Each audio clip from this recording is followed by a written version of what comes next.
Hello friends, most welcome to my channel. আমি পৌলমী রায় আপনাদের সবাইকে আমার চ্যানেলে স্বাগত জানাচ্ছি। আজকে আমি আপনাদেরকে দেখাবো চিলি সয়াবিনের রেসিপি।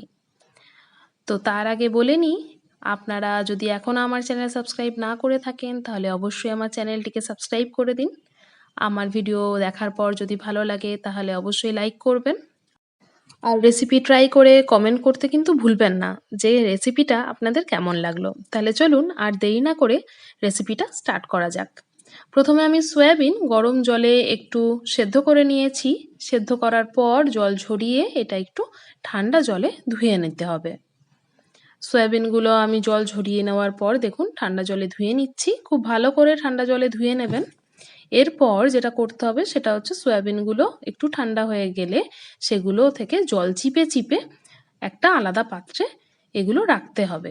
দেখুন ঠিক এইভাবে যতটা সম্ভব জল কিন্তু নিংড়ে নিতে হবে, যাতে কোনো জল সয়াবিনে না রয়ে যায়। এইভাবে আমি সমস্ত সয়াবিন থেকে জল বার করে নিয়েছি। এবার মশলাগুলো মিশিয়ে দিচ্ছি। দিয়ে দিচ্ছি 1/2 টিস্পুন গোলমরিচের গুঁড়ো, পরিমাণ মতো নুন, লাল লঙ্কার গুঁড়ো। আমি এখানে 1/2 টিস্পুন ইউজ করছি। আপনারা ঝালটা আপনাদের টেস্ট অনুযায়ী দেবেন, সেটা বেশি কম করে নিতে পারেন। আর দিচ্ছি 2 টেবিল স্পুন ময়দা আর 1 টেবিল স্পুন সয়া সস।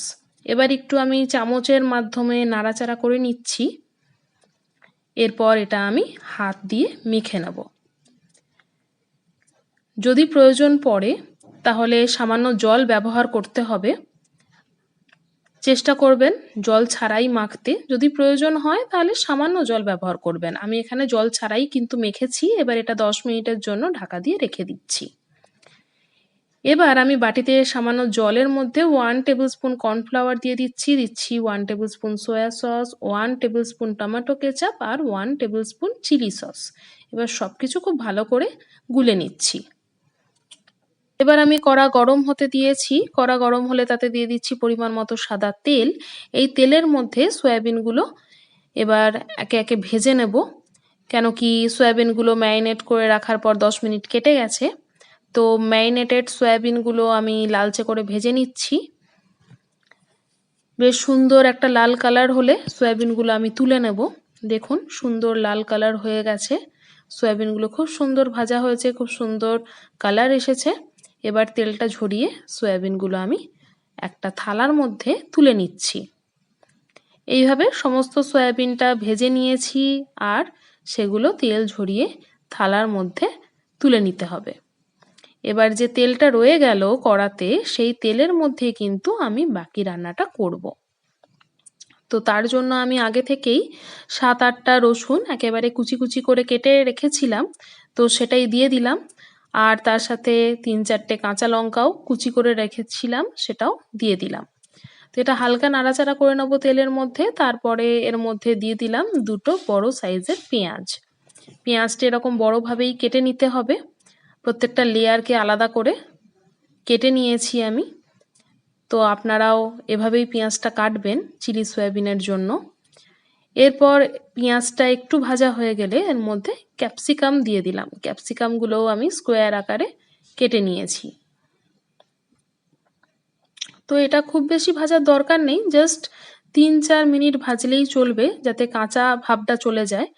তো তারপরে আমি সসের যে মিশ্রণটা তৈরি করে রেখেছিলাম কর্নফ্লাওয়ারের সাথে অ্যাড করে, তো সেই মিশ্রণটা দিয়ে দিলাম। দিয়ে দিচ্ছি পরিমাণ মতো নুন আর 1/2 টিস্পুন লাল লঙ্কার গুঁড়ো।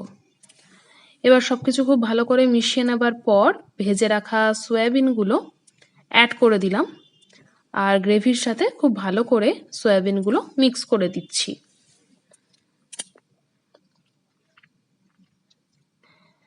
কিছুক্ষণ ভালোভাবে মিক্স করার পরে আমি এখানে 1 কাপ জল অ্যাড করলাম। আপনারা জলটা অবশ্যই নিজেদের পরিমাণ মতো দেবেন, কেন কি আপনারা যতটা পরিমাণে গ্রেভি চাইছেন সেই অনুপাতে জলটা দিতে হবে। জলটা দেওয়ার পর কিছুক্ষণ নাড়াচাড়া করে নেবার পর আমি ধনেপাতা কুচি উপরে ছড়িয়ে দিলাম। আরেকবার ভালো করে নাড়াচাড়া করে দিচ্ছি। দেখুন খুব সহজেই খুব স্বল্প টাইমে চিলি সয়াবিন রেসিপিটা কিন্তু রেডি হয়ে গেছে। আমি আমার কুইক রেসিপিতে বরাবরই পছন্দ করি যে রান্নাগুলো খুব সহজেই করে ফেলা যায় সেরকম রেসিপি দেখাতে। তো তার মধ্যে আমার চিলি সয়াবিন অন্যতম। আপনারা এই রেসিপিটা অবশ্যই ট্রাই করবেন।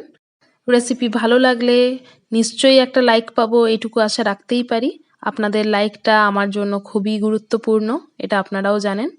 আর অবশ্যই কমেন্ট করে আপনাদের রেসিপি কেমন লাগলো সেটা জানাবেন। আর যদি আমার চ্যানেল এখনও সাবস্ক্রাইব না করে থাকেন তাহলে আর দেরি না করে সাবস্ক্রাইব করে দিন। আমি আবার নতুন নতুন রেসিপি নিয়ে হাজির হব। আজকের জন্য এইটুকুই। এভাবেই আপনারা পাশে থাকুন, ভালো থাকুন। নমস্কার।